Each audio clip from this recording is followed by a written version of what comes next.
हम खुदा के कलाम पर तवज्जो करें ताकि हम भलाई देखें।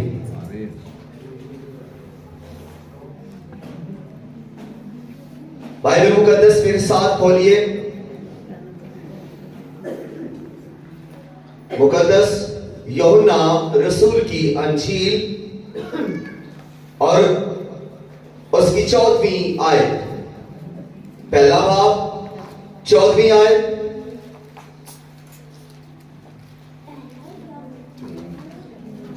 जहां हमारी हदायतो रहनुमाई के लिए यूहन्ना रसूल लिखते हैं, और कलाम मुजस्सम हुआ और फजल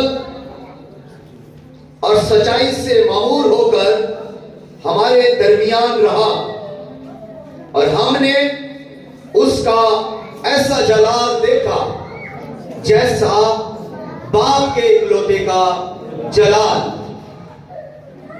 खुदावंद के कलाम के पढ़े सुने और कबूल किए जाने पर खुदावंद की कसरत के साथ बरकत हो, उसका शुक्र हो, और सब कहें आमीन।